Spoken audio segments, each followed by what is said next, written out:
And we are so glad today by having our presenter. We're so privileged to have Professor Aluko. But before we introduce him, we would like to, I'm standing in from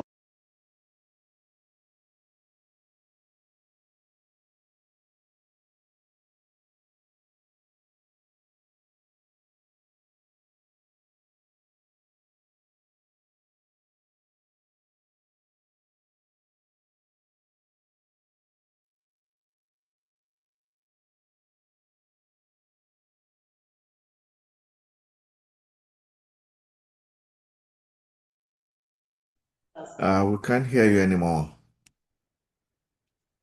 Oh, that is true. can you hear me now? Yes. Yes. Oh, so Can sorry. you? Please permit Can, me to welcome the president of this association, Professor Charles Adetunji, to give his welcome remark. We are so glad to have you, our president. Thank you. Over to you, sir.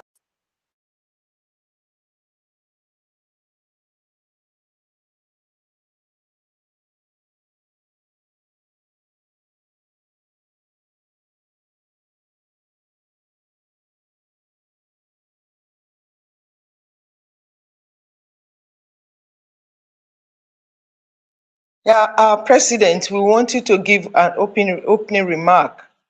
Professor Charles Adetunji, please, the president of Mycotoxicology Society of Nigeria.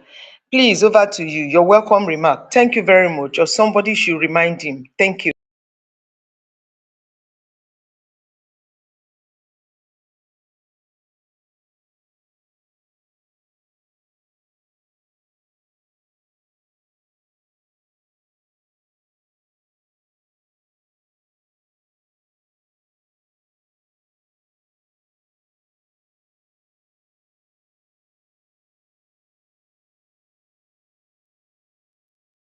Sorry, please, I would like to just quickly give a call through to the president to declare this meeting open. Please permit me to do that.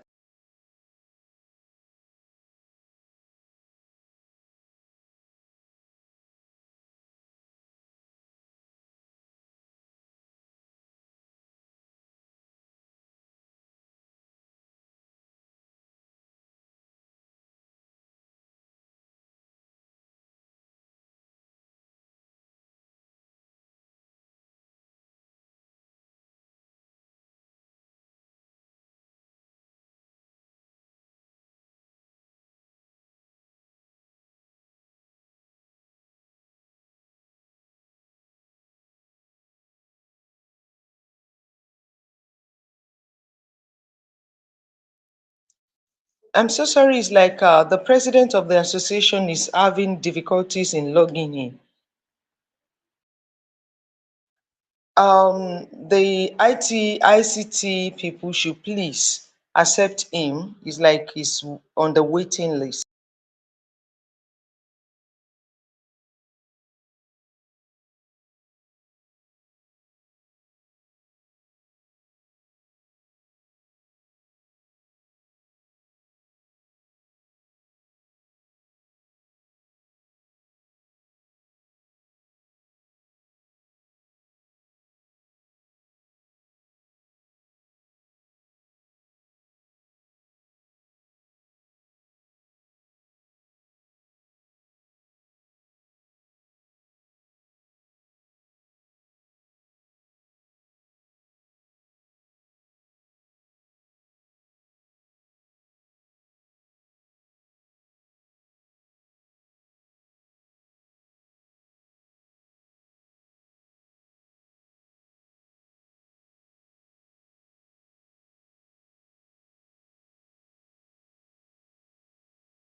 Because of our time, we cannot keep ourselves waiting. He has a network issue because I tried calling him, but the network wasn't going.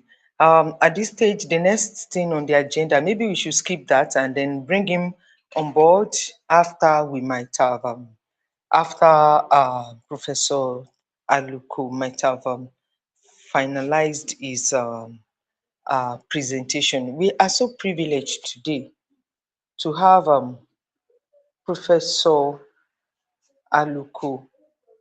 Sorry, I am standing in. I'm sorry, please. Let me just make this very clear. The Assistant General Secretary is having network issues, so I'm standing in for him, and I don't have the brief introduction of Professor Taiwo Aluko. Professor Aluko, sir. Please, check your WhatsApp. You have it now. Please quickly check. You have his profile now. Share it. Thank you, ma.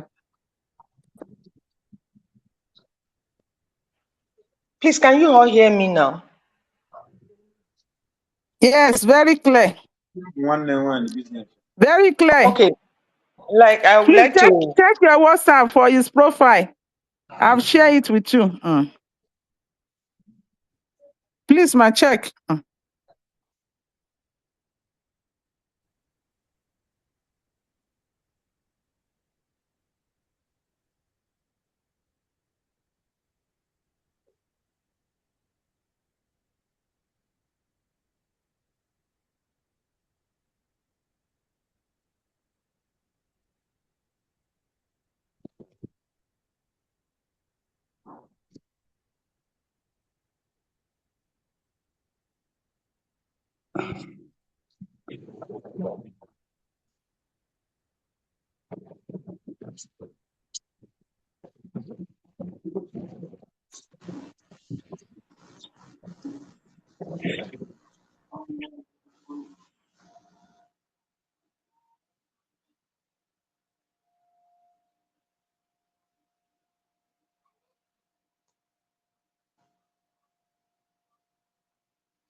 Hello.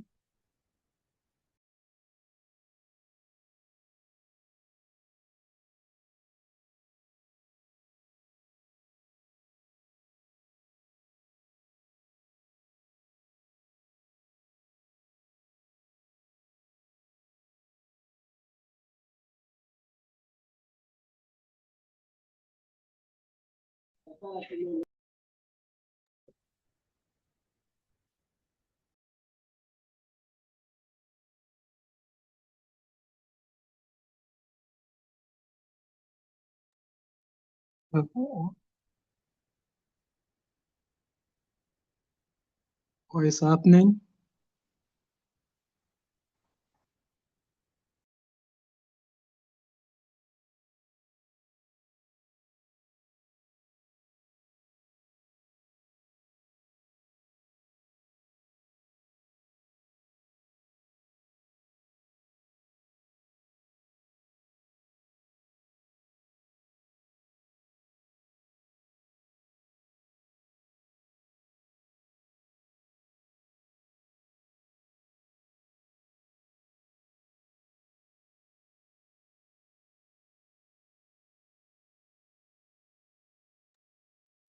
I think the presenter's mic is muted.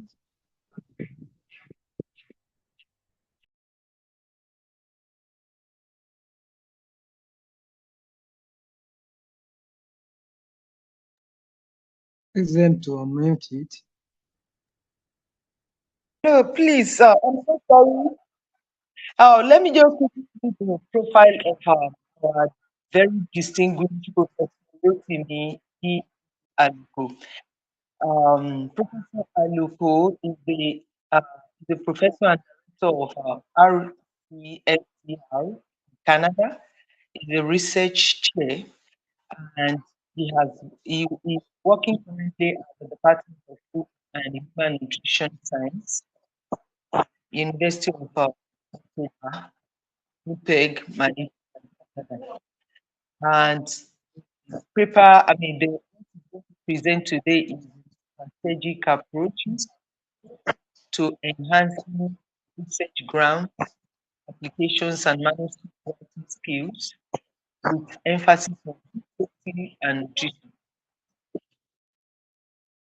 So with the detailed profile, Professor Rotimi is Professor and Thierry Canada Research Chair, the Department of Food and Nutrition Science, University of Manitoba in Canada, where he served as Director of Richard Son Center for Food Technology and Research.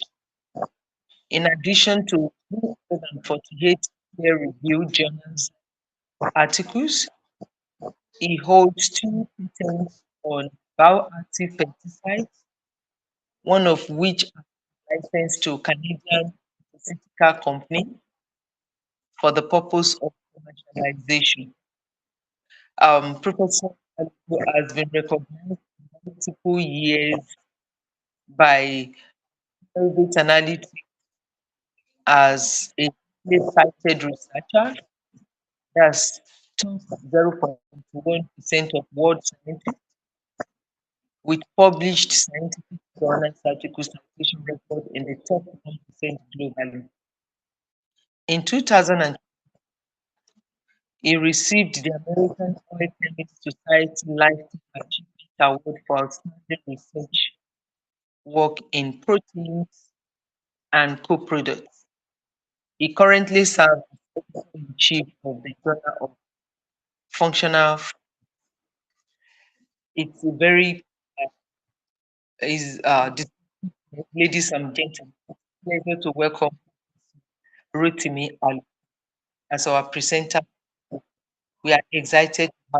Thank you, sir. Over to you. Oh, thank you, Dr. Jeff Agbola. I hope you can hear me very well.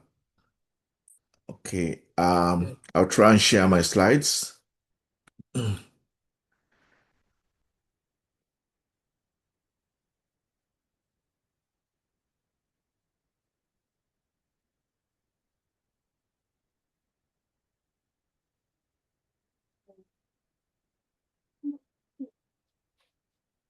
Oh, yeah, Sata is present.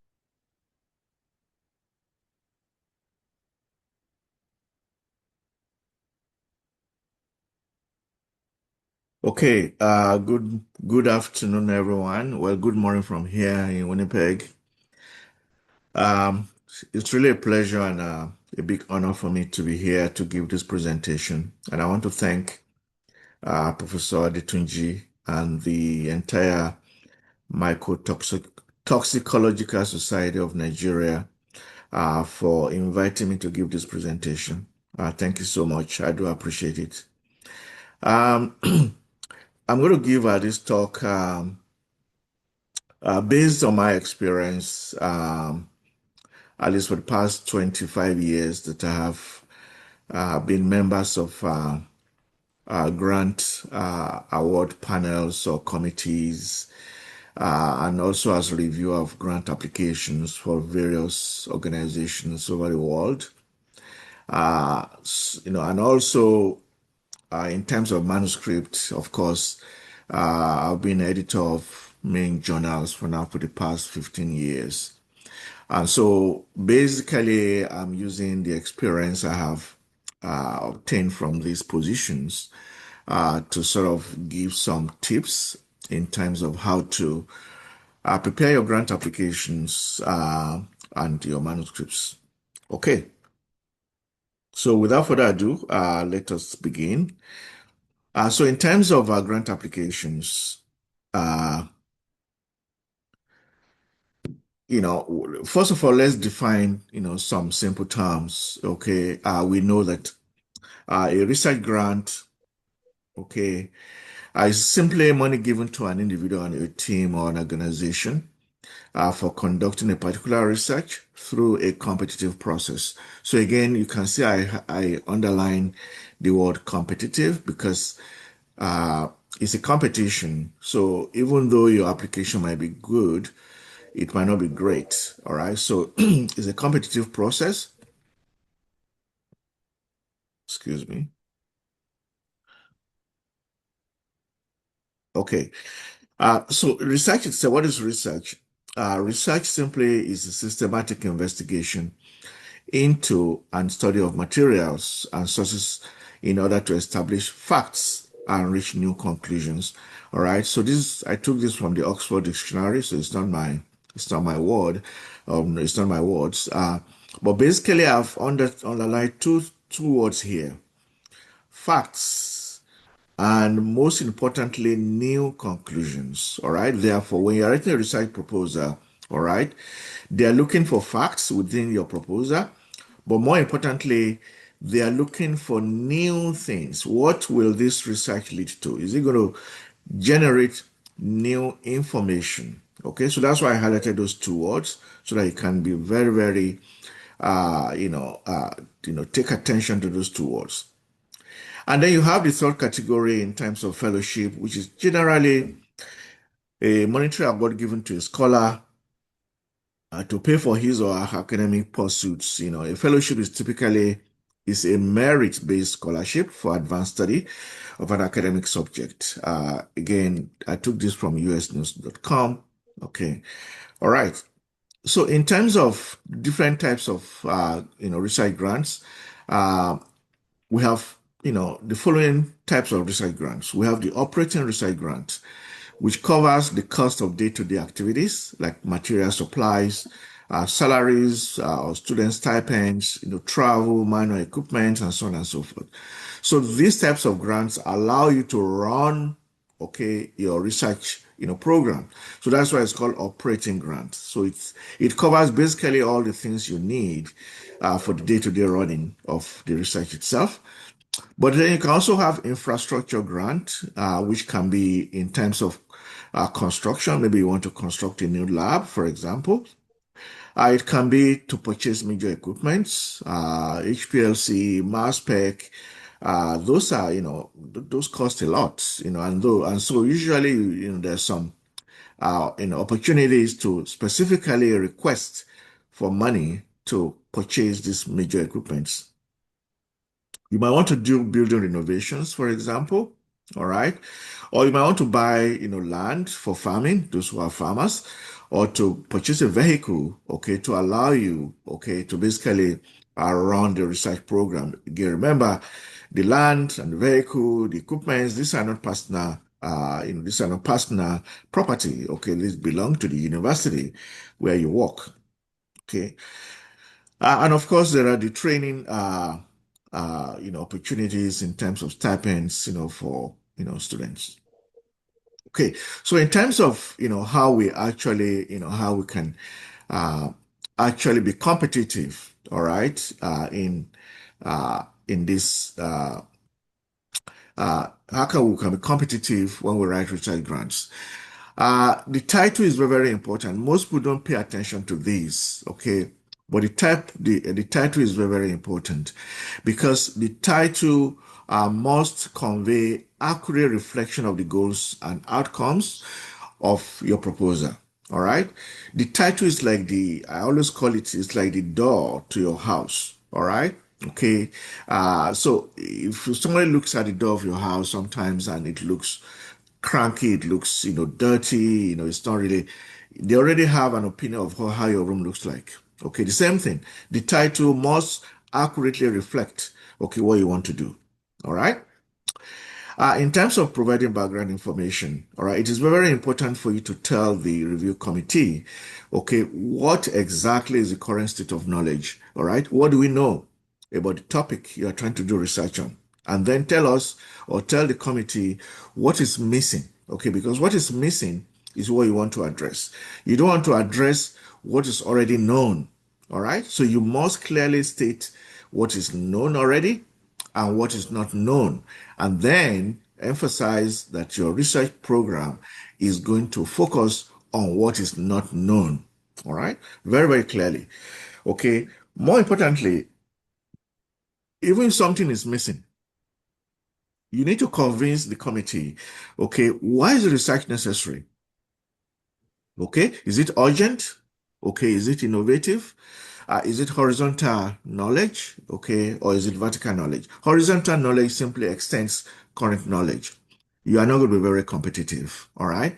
Instead, you want to focus on vertical knowledge. You want to create new knowledge, all right, that is different from what is currently known, all right? And so you must tell the committee, why is the research urgent? Why do we need to do it now?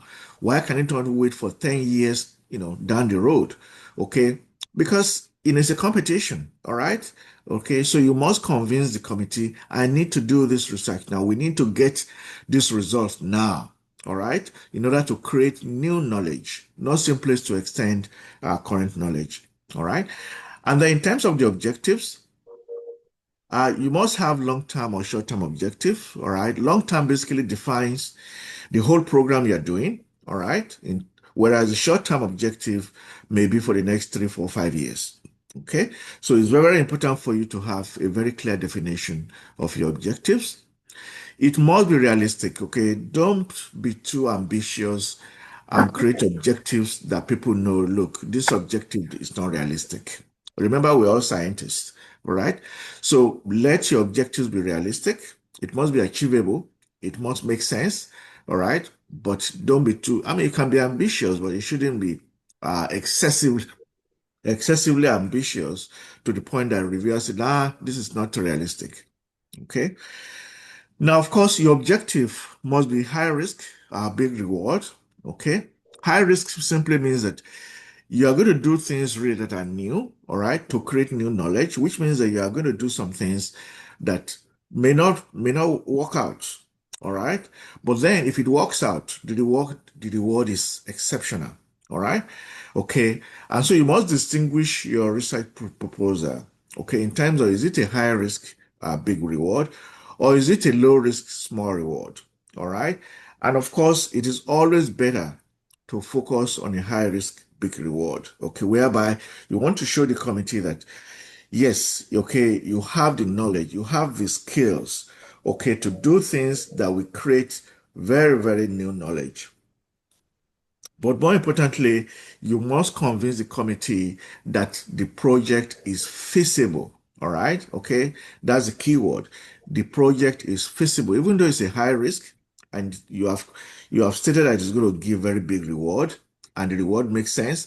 But is it feasible? All right. Okay. You can, it's like somebody saying that, oh, I want to go to Mars. Okay. Of course, that's a high risk. The reward is exceptional. Okay, but you are telling us you want to go to Mars within the next 3 years. Nobody will believe you because it's not feasible. All right. So whatever you are proposing, okay, must be feasible. It must be seen to be feasible, especially if you have a time frame. All grant applications have a time frame. Okay, if they give you 3, 5 years, okay, if you propose something objective that will take 10 years, you are going to fail. Okay, you're not going to get the grant award. All right. So, like I said, you must focus on knowledge creation and stay away from simply addition to knowledge. All right. Okay. Okay. You want to create new knowledge. Okay. Rather than just simply adding to what we already know. Otherwise, it's really of no use. Okay. If you're just adding A, B, C, okay, to what we already know, okay, then there's no point. We're going to find somebody who is, brave enough, okay, to tell us they're going to create new knowledge. Okay, in terms of your experimental approach, all right, it is recommended, because remember, your experimental approach is a roadmap, okay, to success, basically. Okay, it is recommended to provide a hypothesis for each experiment, all right, because this allows reviewers to understand the scientific basis for your approach. Okay. And again, remember that many people don't know this, but in grant evaluation committees, not everybody is an expert in your field of study. All right. Okay. As a food scientist myself and a biochemist, I have reviewed various applications in organic chemistry, in experimental biology, in cancer biology. All right. So not everybody is an expert in their field of study. And therefore, it is always good to provide a hypothesis. All right. And this helps reviewers to understand the scientific basis for what you're doing. Why are you making this approach? All right. Why are you using this approach? Why is this experiment important? The hypothesis convinces the reviewer that yes, the experiment makes sense. All right. Okay. Then you have to design your research, of course. Okay. You must show complexity while at the same time emphasizing why the approach is necessary and the best to achieve the stated objectives. Okay. Again, remember that your research design, okay, is also required to convince the reader or the reviewer, okay, that you have the idea in terms of how you are going to approach the problem and solve the problem. All right. Okay. If it is not convincing enough, then you're not going to get the grant. All right. And how will you mitigate risks? All right. Remember, I said at the beginning that some high risks, projects are actually preferred for some grants. All right. But then you must indicate those risks, and then you must indicate how you are going to mitigate those risks. Okay. You can't just say, I'm going to do this fantastic thing. Okay. And it's very, very risky.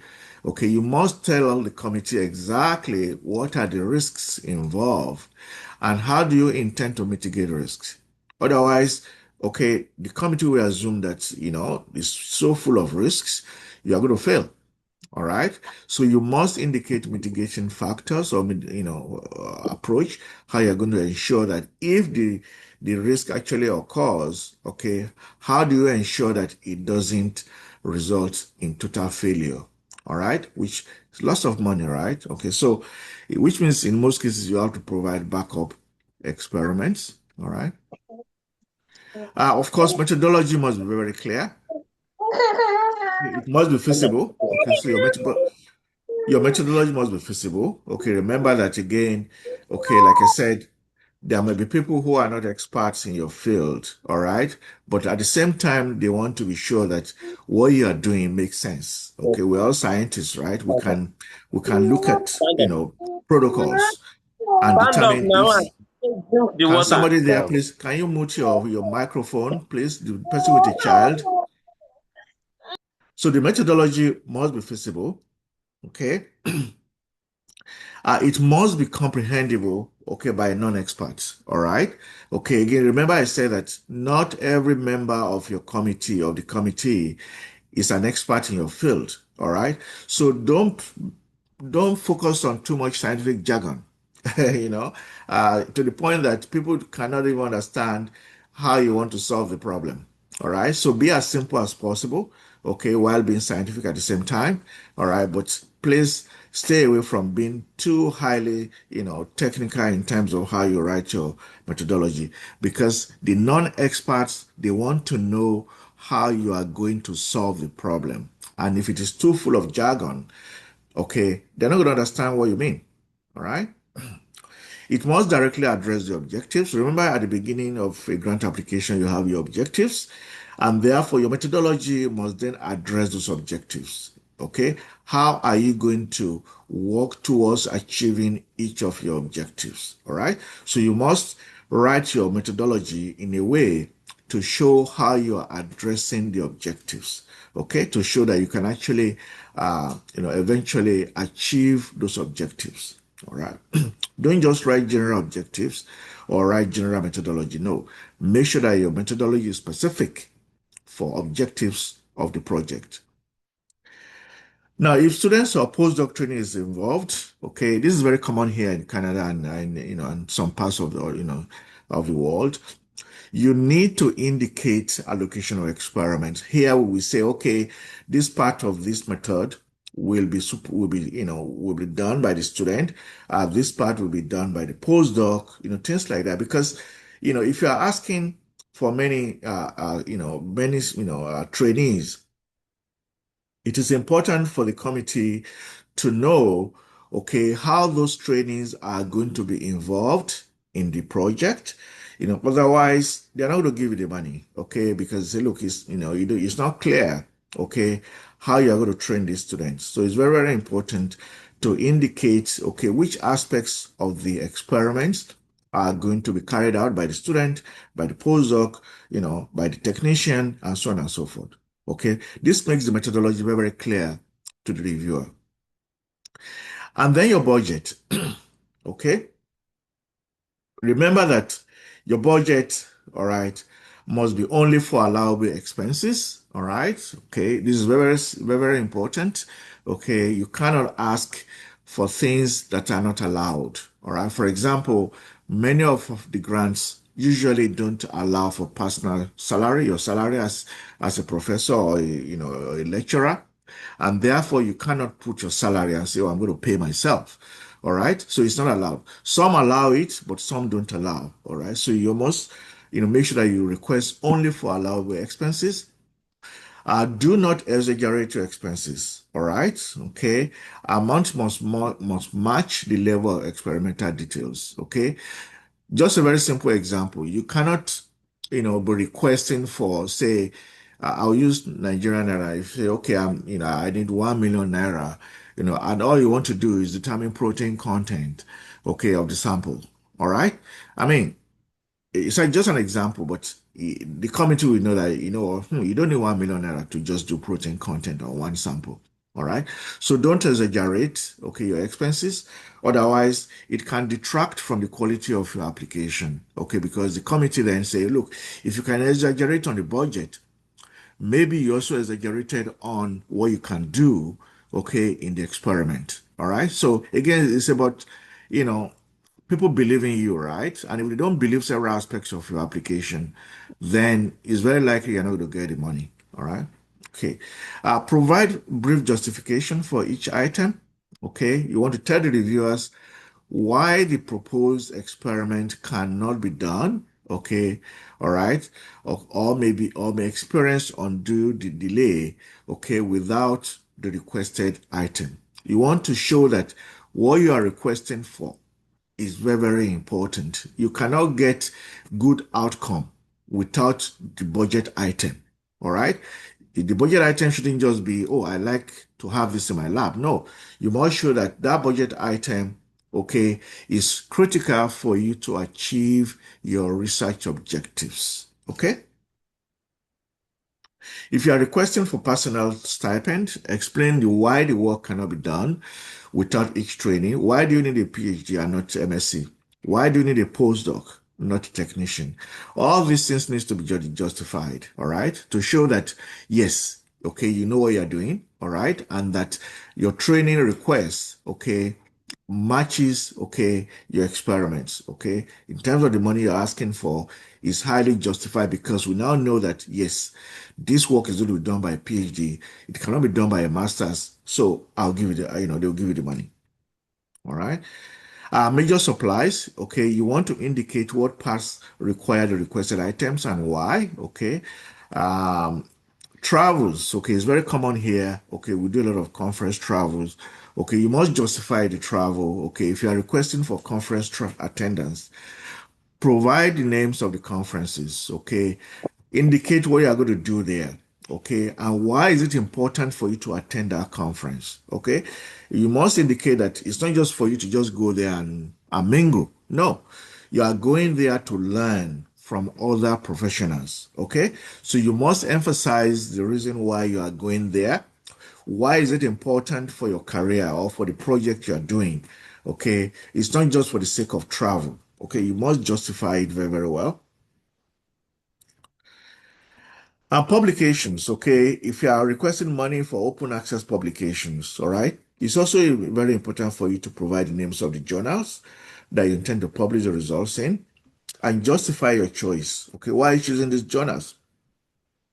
If it is not an open access journal, okay, you must provide a strong reason for publishing the work. Okay, especially if the funds are coming from taxpayers. Most grant applications now require that you justify publication in a non-open access journal because they want to know why.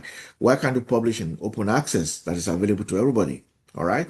So justification, okay, of the budget is very, very important. Very briefly, your CV, okay, in terms of your CV must be submitted, of course, use the appropriate format that is specified by the funding agency.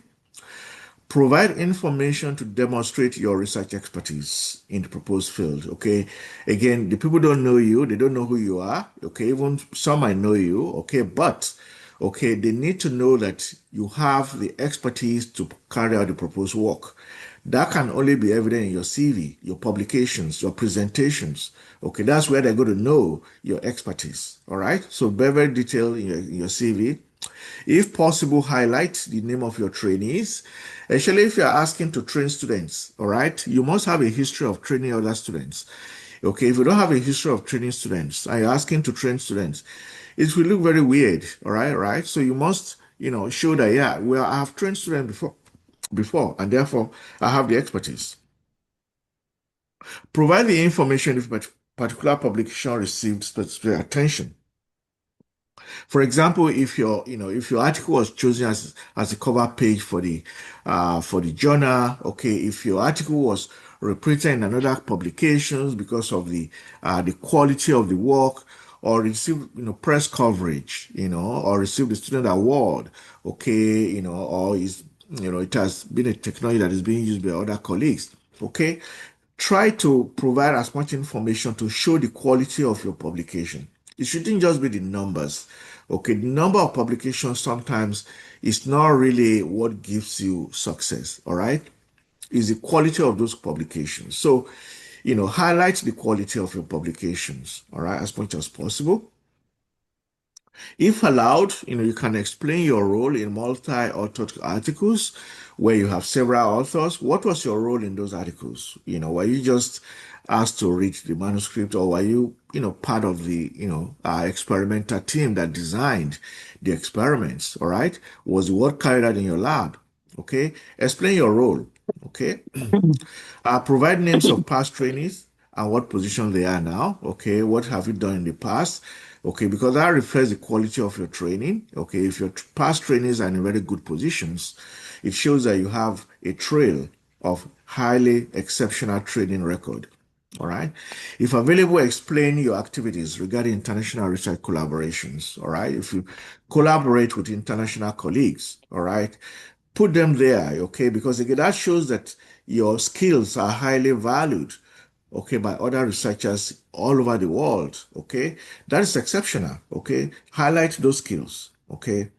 Emphasize invited speaker presentations rather than volunteer conference presentations. Okay, show that you are invited to make this presentation. That shows that you are invited because of your expertise, because you are knowledgeable in that field. All right. Provide information or contributions to professional bodies. Okay, if you are, for example, an editor, an associate editor, editorial board member, those are things you should provide in your CV to show that your expertise is being utilized by journals, okay, all over the world. So some take-home points, all right, regarding the grant application. It's a competition, so always try to write your best application, all right?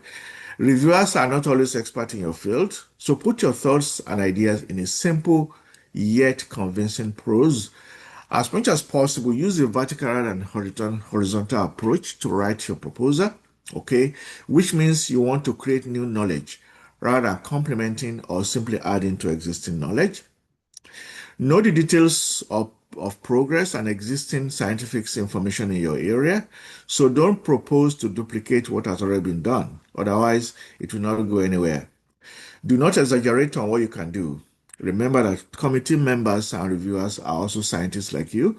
And so, just be very honest in terms of your skills. Acknowledge risks, but provide convincing information on why the risk is necessary. Okay, which means you want to achieve high scientific reward, but at the same time, you want to provide mitigating actions. Okay, actions that will mitigate any, failure. If the risk unfortunately happens, okay, what are the actions that you are going to take to ensure that the project will not fail? All right. So that's basically and of course, have a very strong record of scientific achievements for people to believe that you have the skills. So because of time, I'm just going to go through this because I know I talk about manuscript writing, but basically avoid grammatical and spelling mistakes. It's always good to have other colleagues read your grant applications. One should be an expert in your field, while the second person should be a non-expert. Okay, because sometimes people who are outside your circle can easily pick up errors than you. All right, because you are so focused on what you are doing, you may not see. It's like your blind spots. All right, your non-expert can pick up your blind spot. What is wrong with your application? Okay, your budget must be reasonable and justified. So provide strong evidence that the amount requested is actually critical for the success of the proposed work. The budget must contain only allowable expenses, all right? Okay, your CV must contain adequate information, as we have said, all right? And avoid undue reliance on the use of expertise or collaborators that are listed in your application. Okay, you want to show that the work can be done in your lab. Okay, if 70% of the work is going to be done in your collaborator's lab, then why would I give you the money? All right, I want the work to be done in your lab. Okay, so very quickly, I'm going to go through, in terms of manuscript, just based on my current role as editor of a journal and previous roles at the same time. So why do we publish? Okay, we publish because we want to report new or breaking outcomes of research. We want to clarify unresolved scientific questions. All right. Okay, we want to provide mechanistic explanation of observed scientific activities. We want to report new methods. We want to establish scientific expertise. All right. Okay. We want to train future scientists. All right. And other minor reasons we do that for academic promotion and career enhancement. Okay, we want to support institutional research intensity status to show that your university is a high intensity research institution. All right, or to support tech development and private sector growth. Okay, these are some of the reasons why we all know this, so we're not going to focus too much on that. So in terms of choosing a journal to publish your work, okay, publication scope is very, very important. It is important to understand what types of scientific materials are published by the target journal. All right, therefore, read the journal's guideline for authors. All right, if in doubt, check the latest 2 issues of the journal and read some of the papers. All right, okay. The length of manuscript review, okay, from submission to publication. Okay, some journals take forever, 1 year. Okay, do you want to put your manuscript there where it takes almost a year, all right, to complete the review, all right? So be very, very careful, okay? Look at the publisher reputation, all right? Are these recognized or predatory, publishers? If in doubt, check Scopus or the database of open access journals. If you don't see this journal name in Scopus or the database of open access journals, don't submit your paper there. All right. It's probably a predatory journal. All right. So other minor considerations, impact factor. We know these, many people do talk about impact factor, right? Okay. But really, okay, focus on the reputation of the journal. All right. For example, publishing your work in a pure biochemistry journal may not get the necessary attention, all right, and scientific recognition compared to if you publish in a food biochemistry journal, all right, because the audience for the journal is different, all right. So just focusing on impact factor alone, okay, shouldn't be the reason why you publish in a journal, all right. Okay, open access, except if this is a requirement, except this is a requirement for your grant or institutional funding, okay, it should be open access. Okay, editorial board members, okay, format of published articles, okay, new or already established, okay, these are all minor considerations, okay, that you can take, when you are trying to submit your manuscripts, all right. Now, of course, in terms of some of the do's Okay. Before you submit your manuscript, it is very, very important for you to go to the journal's website. All right. Read and understand the publication scope. For example, the Journal of Food Biochemistry publishes fully peer-reviewed original research and review papers on the effects of handling, storage, and processing of on the biochemical aspects of food systems, okay, food tissues, systems, and bioactive compounds in diet. So the emphasis is on foods and food-derived products. So they will not accept manuscripts dealing with non-food products. All right. So you need to understand the scope of the journal. Otherwise, basically, your manuscript will be returned without review. If in doubt, download and read 2 to 3 recently published articles that are similar to your work. Most journals will not review your manuscript outside the online platform.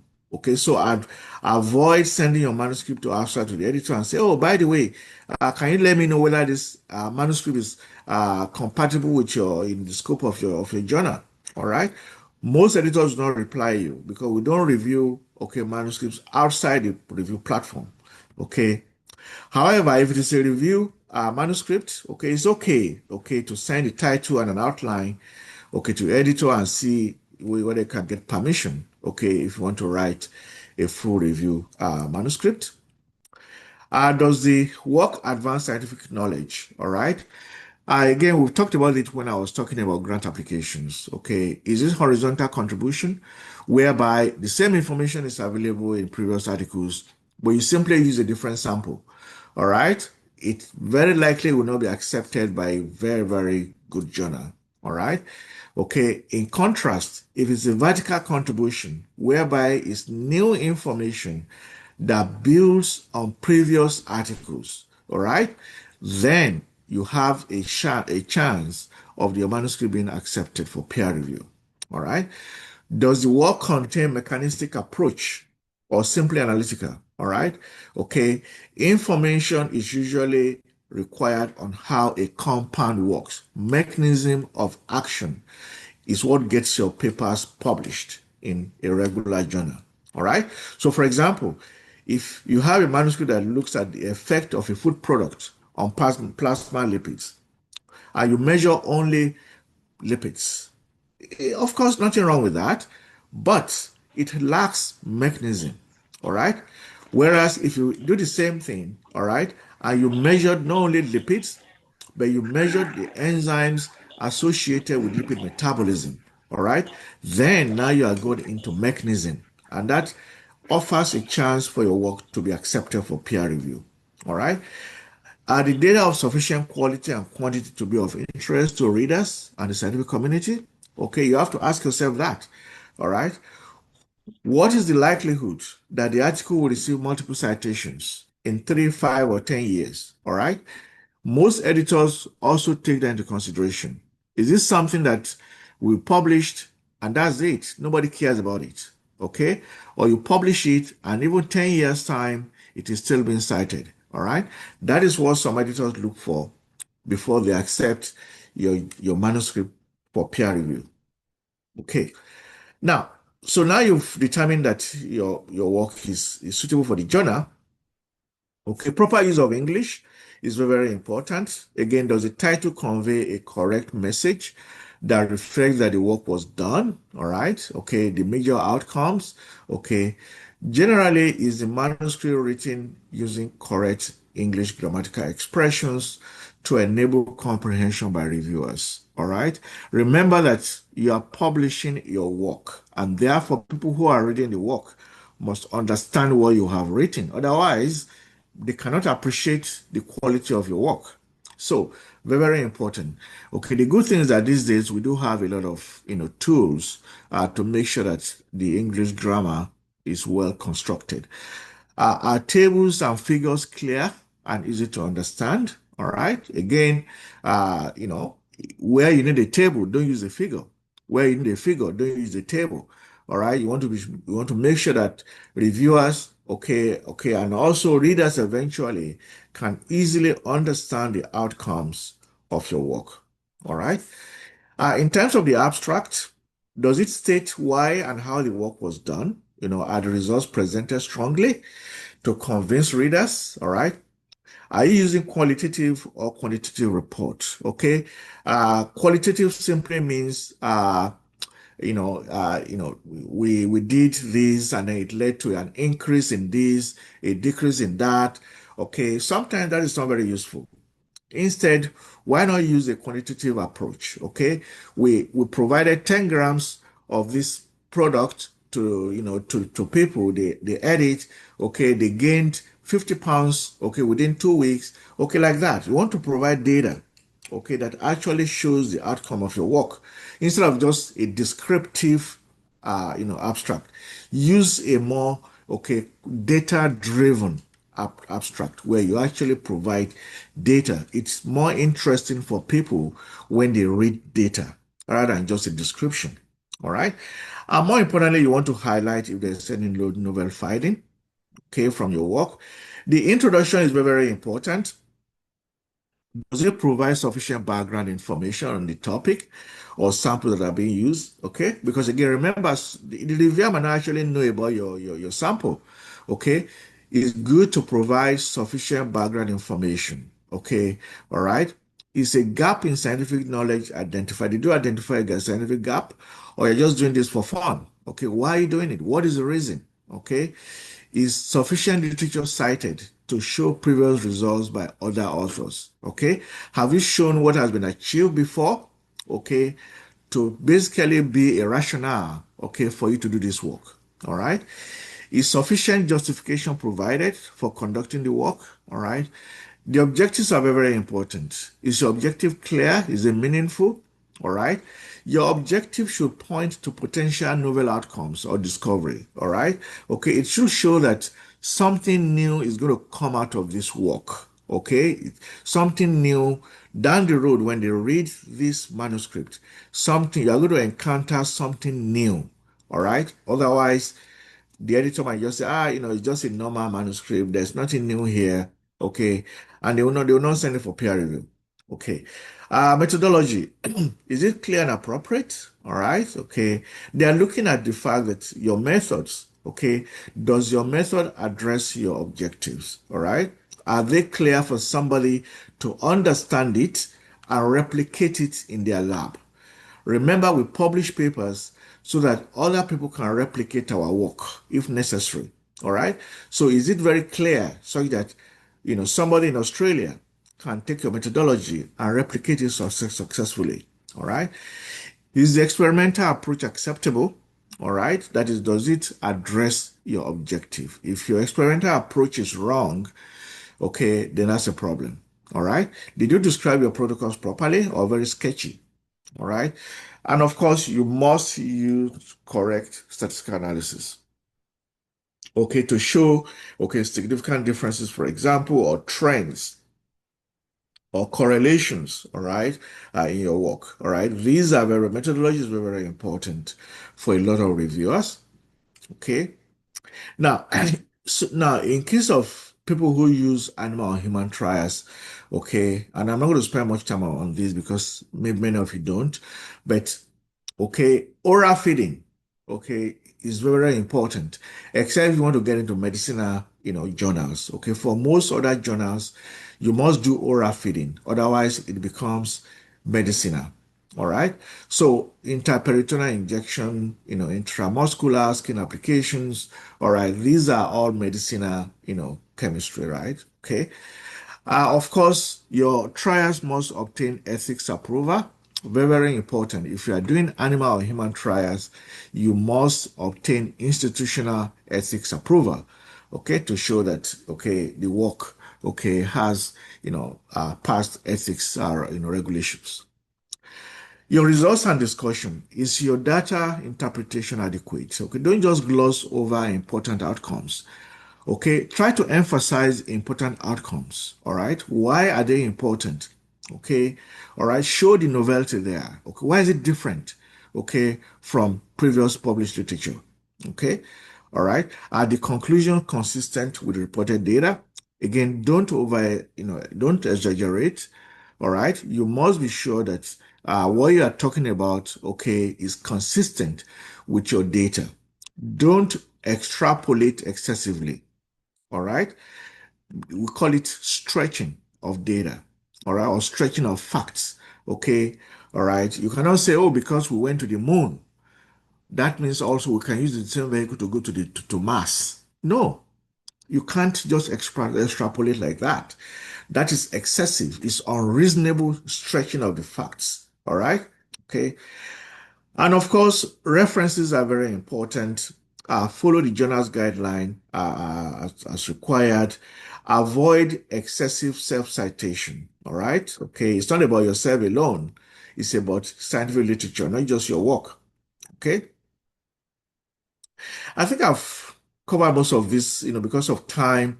Formatting, I just have like 5 more minutes. Okay, formatting, most journals have strict formatting rules, and therefore, please read the instructions. There's page, word limit to number of tables, citation style within the text, reference style, okay. All these are contained in the instructions to authors. Okay, so please read them very well, understand the formatting requirements. Otherwise, some journals will return your manuscript to you, okay, to reformat it, okay, to meet the required style. I mean, some journals have freestyle whereby you can use any style you want, and that's okay, all right? Now, of course, your tables and figures, all right? Uh, some journals have strict formatting rules for tables and figures, and therefore you must read instructions. Okay, some journals will require that you upload your figures individually, okay, or as PDF files. All right. Check the quality of your figure.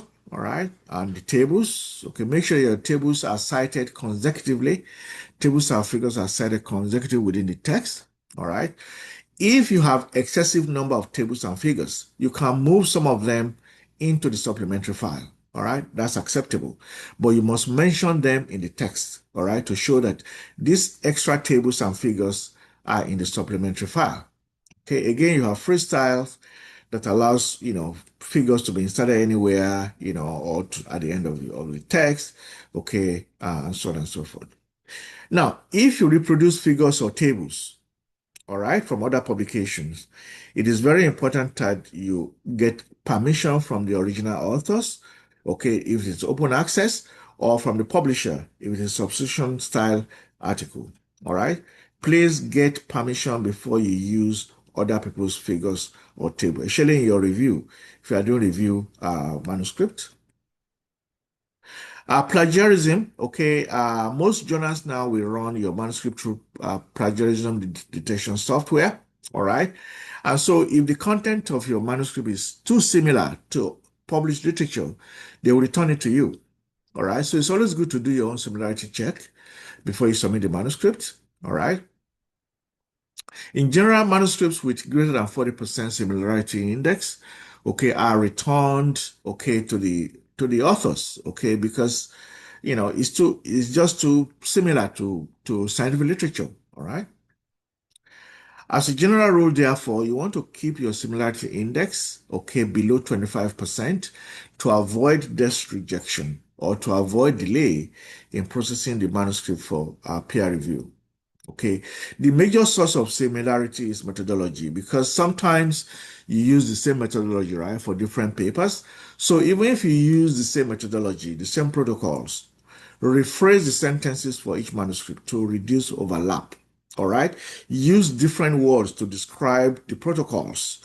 Okay, and don't just copy and paste from your previous manuscript. All right. In terms of thesis, some journals will not accept your manuscript if the plagiarism software detects high similarity with the published thesis, even if it is your thesis. Okay? And therefore, you can request that your library delay online publication of your thesis until all your manuscripts have been published. All right? Or you can rewrite the manuscript to reduce the text overlap with your thesis. So don't think because it's your thesis, it's my thesis, all right, I can just copy and paste and publish it. No, some journals will reject it. They'll say, you are simply trying to publish the same thing that is already, your thesis is already published. So you cannot publish it twice. All right. That's the logic. Okay. Double submissions, publication ethics prohibits submissions to two journals at the same time. All right. Okay. Even if it's different publishers, don't do that. Okay. Be very patient. Submit to one. If it's rejected, submit to the next one. Avoid double, submissions. Okay. Because each publisher has software to detect if a manuscript has been submitted to more than one journal in their portfolio. So they can detect it and they will reject your manuscript. All right.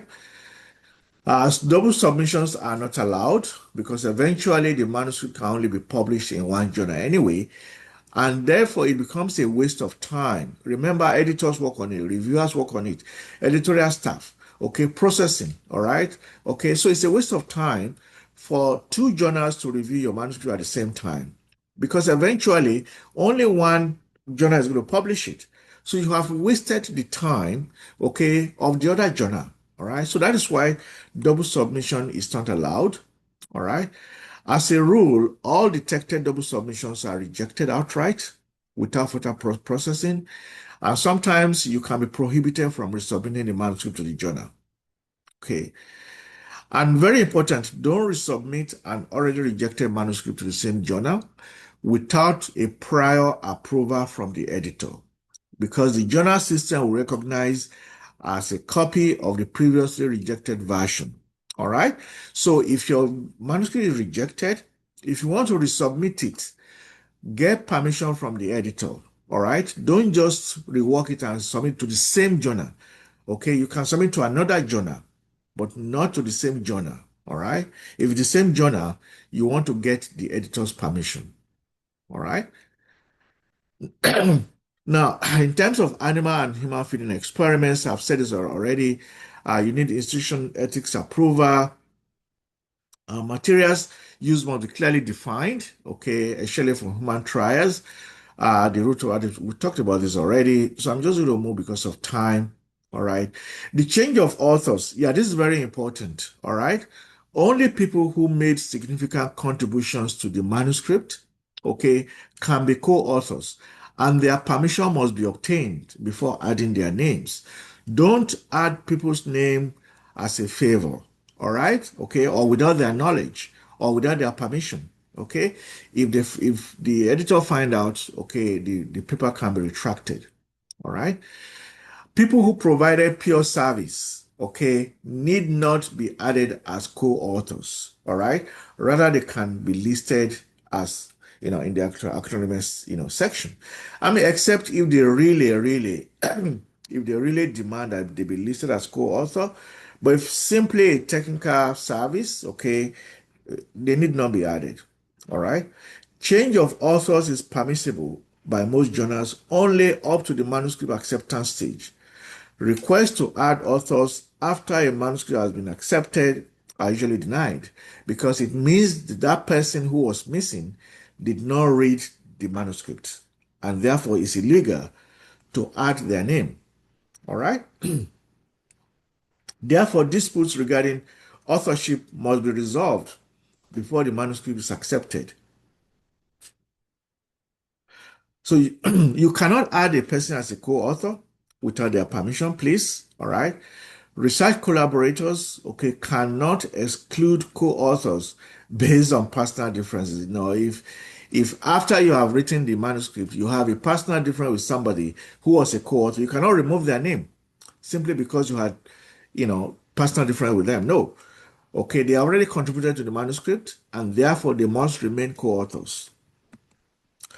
Students, postdocs, other trainees cannot publish manuscripts without permission of their supervisors. Very, very important. All right. Okay. So responding to reviewers' comments, editors depend on reviewers to assess the scientific quality of your manuscript. Therefore, a proper response, okay, must be provided to reviewers' comments. You can disagree with the reviewer's comment, all right? But you must provide a strong reason or rationale for the disagreement. Avoid replying with rude or disrespectful sentence. Okay, try and be polite. Even if the reviewer is rude, you try and be polite. Okay, because remember, you're the one that has something at stake here. All right. Be as detailed as possible in your responses. If possible, cite previous articles to back up your response or disagreement. All right. If the reviewer requests additional experiment, you can perform it or reply with evidence that the experiment is not necessary or will not add value to the manuscript. You have a right to say, you know what, this experiment, okay, it does not add value to the manuscript and therefore it's not necessary. Okay. Similarly, if a reviewer requests for some data to be removed, you could do so, okay? But if you think that the removal will lead to a lower scientific quality of your article, you can argue, okay, that the data, okay, need to be retained, okay, because of this reason, okay, because it adds quality, okay, to the article. A controversial issue is when a reviewer suggests a list of references to be cited and they all have similar authors. Okay, you can't refuse by indicating that the lack of fit to your manuscript. Some reviewers like their manuscripts to be cited, and so they say, oh, you cite all these manuscripts. You can say, no, it doesn't have any relationship with my manuscript. Okay, and the editor will agree. So after your manuscript has been accepted, please make sure that you review the galley proof, okay, because you want to catch errors, all right, okay. Be patient, okay, like I said, okay. Note that any major change in the text or the figures or tables is not allowed at this stage of the galley proof without permission of the editor. You cannot change anything apart from grammatical errors, okay, or simple omissions. Once you approve the galley proof and the article is published online, no further changes are allowed. However, if you detect a major error, okay, you can publish what is called a corrigendum, Sir, okay, all right. we have just 4 minutes more. I'm so Okay, sorry. yeah, I'm just rounding up Thank now. you very So much. that was the last slide. So the corrigendum is simply okay to correct okay what was missing. All right, it is not to provide new information. Okay. So again, yeah, that is actually my talk. I apologize. It took a little bit long. I thought I should cover extensively some of the aspects of the manuscript because that's where most people have problems. And so, yeah, thank you so much again for the invitation, and hopefully we'll have some time for questions. Thank you. Thank you very much, sir. We really appreciate you. We are still going to appreciate you so very well during the vote of thanks. But prior to that, before we go into question and answer, let me allow the National President of Mycotoxicology Society of Nigeria. The other time, we didn't really it was difficult for him to join us to give his welcome address.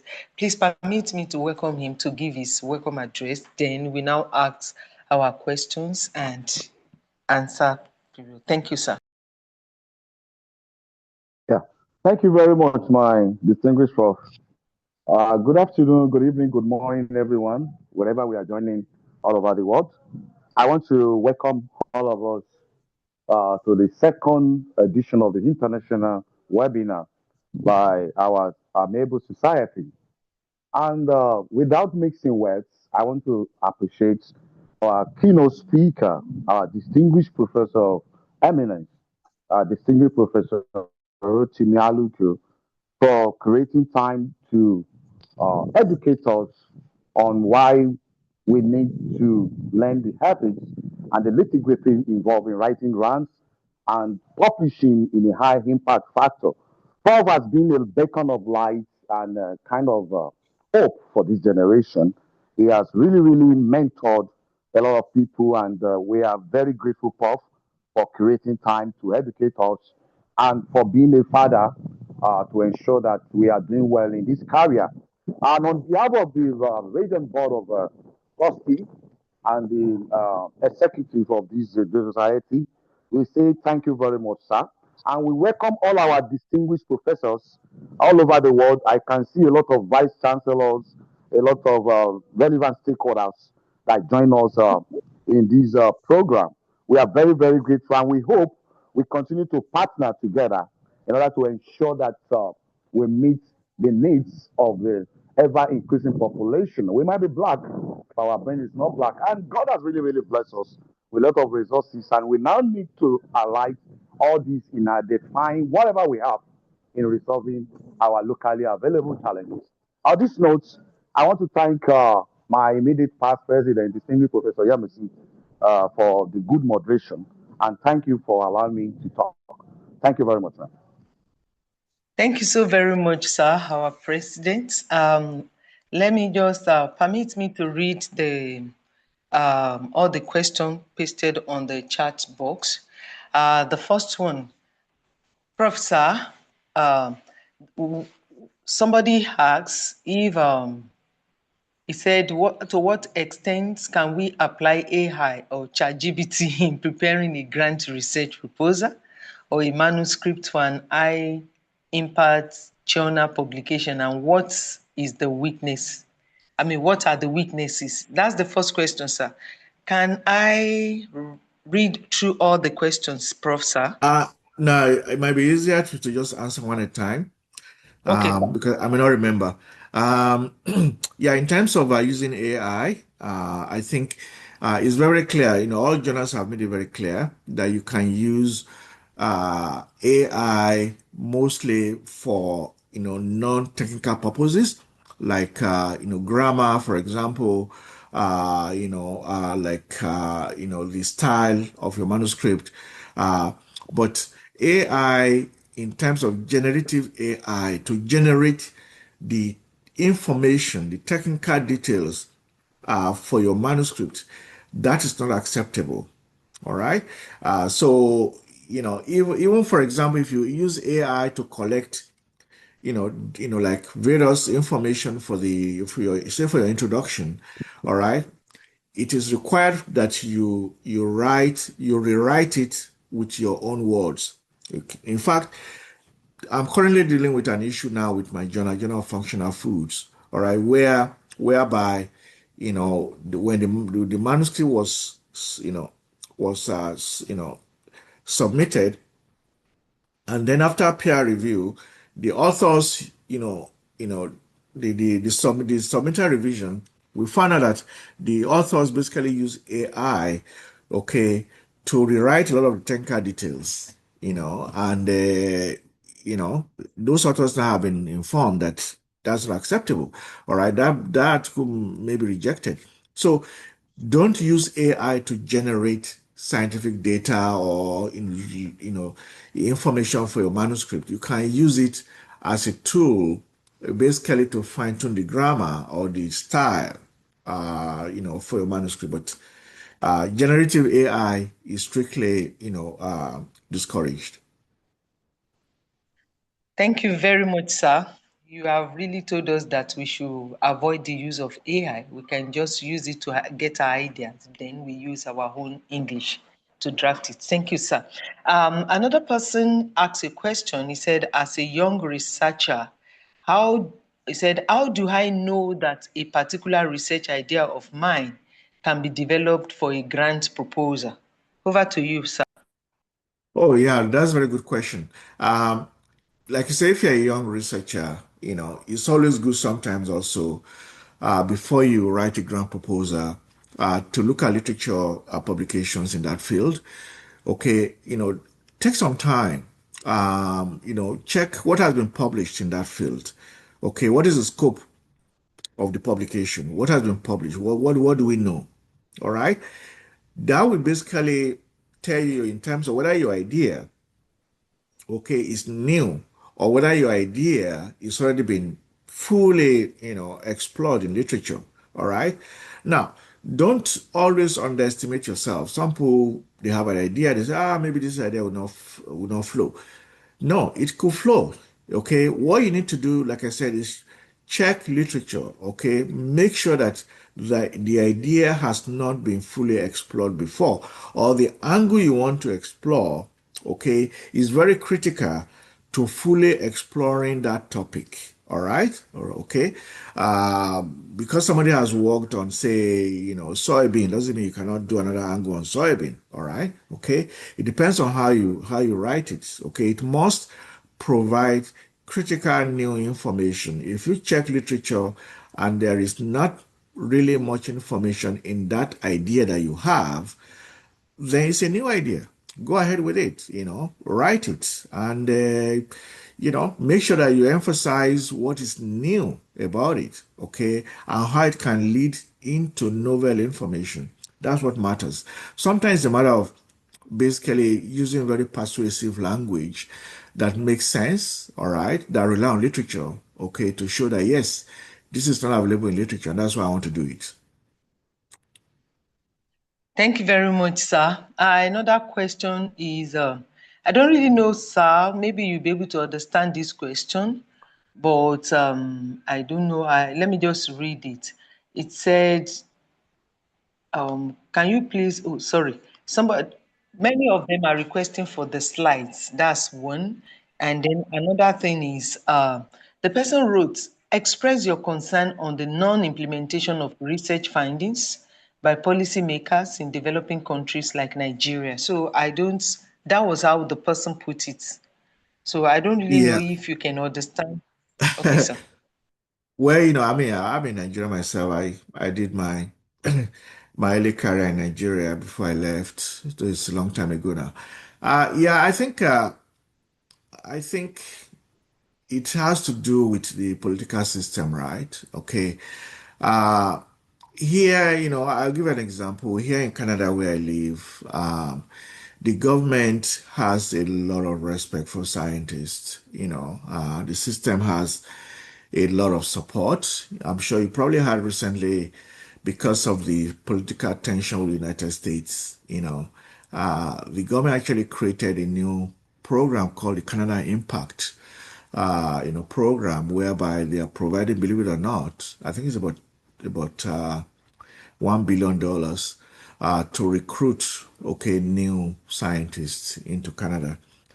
But what is actually more important is, apart from that, whatever is generated in science, okay, the government, there are programs that allow you to interact with the private sector, okay, to see whether that knowledge can be transferred to the private sector. All right. Some of the key, advances in space, in cell phone, okay, these were all developed in universities. Many people don't know that. All right.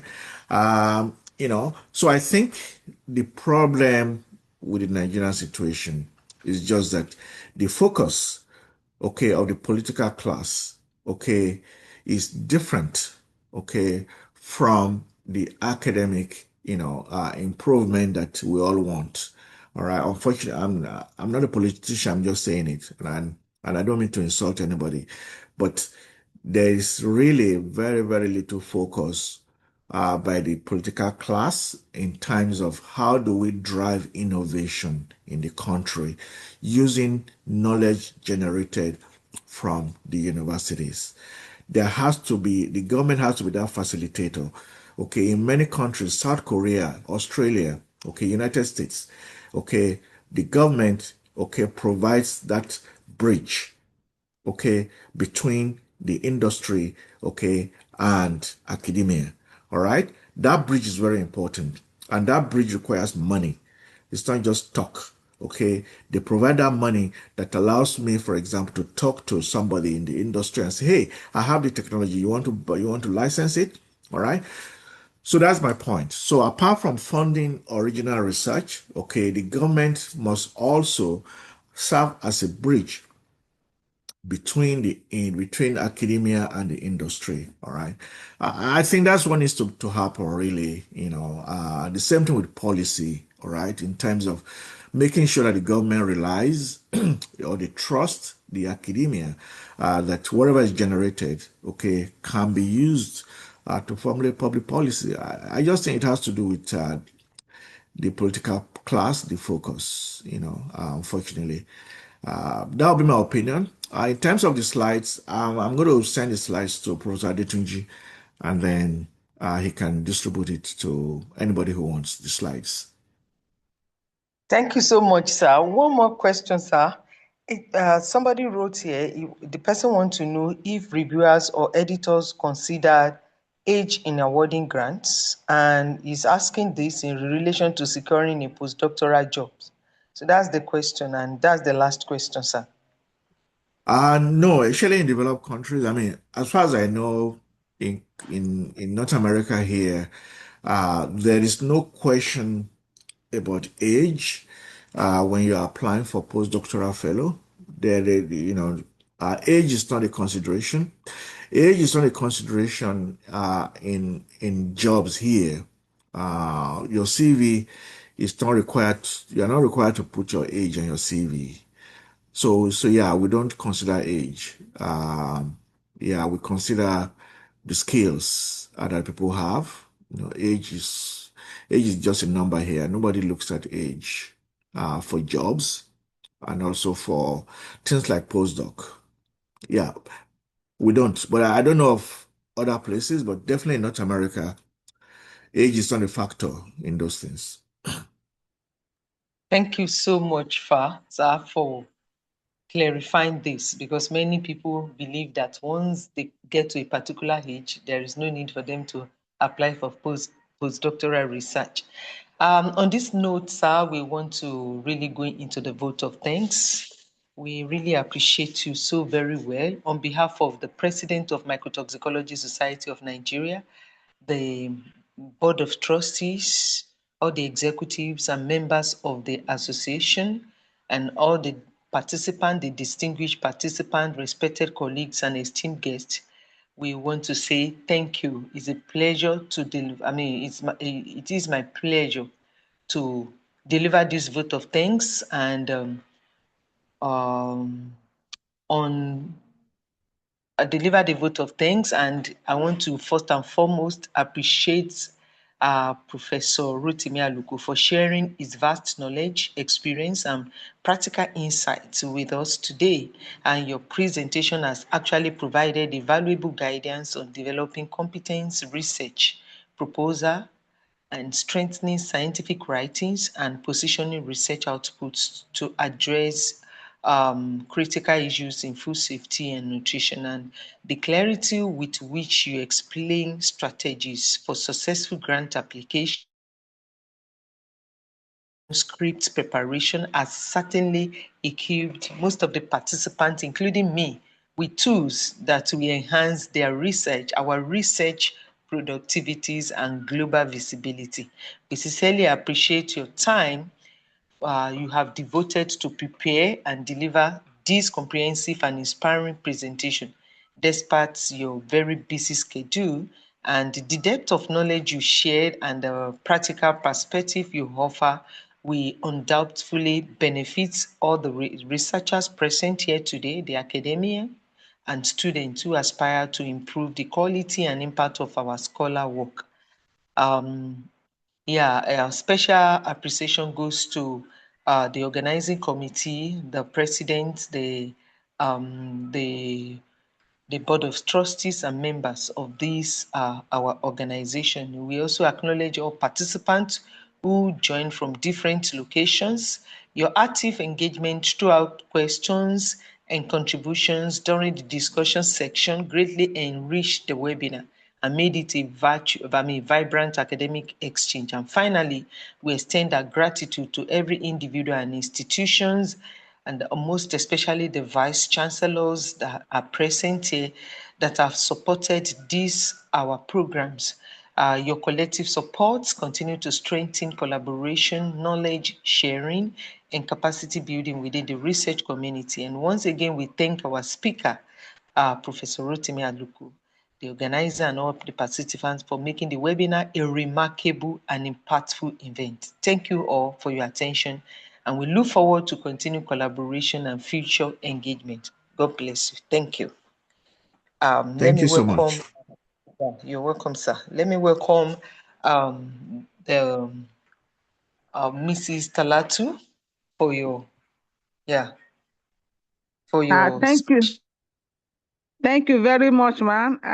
On behalf of the MSM family, we want to express our gratitude to the facilitator, Professor Aluko. Thank you, sir. We also thank all the participants. We thank the president, the executive president, and the entire family.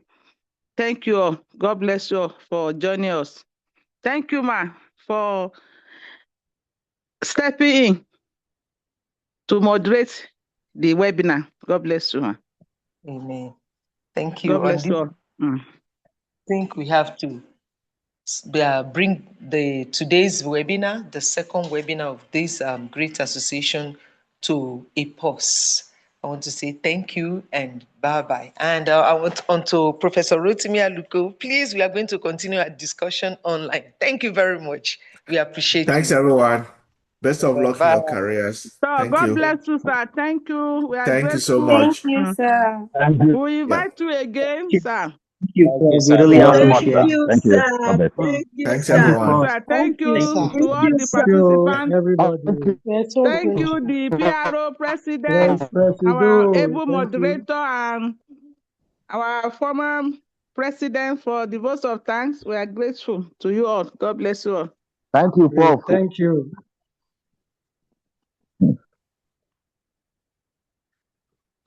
And Thank you, madam. Oh, Thank thank you, you, sir, Director of Prof. Training. Thank you, our thank you, sir. Oh, thank you, Yes. sir. thank you, my madam. You are doing great job. Yeah. Thank you, Keep sir. keep Thank it you. up. We thank God. God bless you, sir. God We thank bless the you, ma. president. We thank the president for his great support. Ingenuity. Yes, sir. Thank And you, We thank the innovation. PRO. We thank madam. everyone for your contribution, My for your support, Presido. for being there, for finding time to join. Well We are done, ma. deeply grateful. Thank you, ma. Yes, ma. Thank you My, to my everyone. director. Everyone. Bye, ma. Bye bye. Yes, We are ma. Thank deeply you. grateful.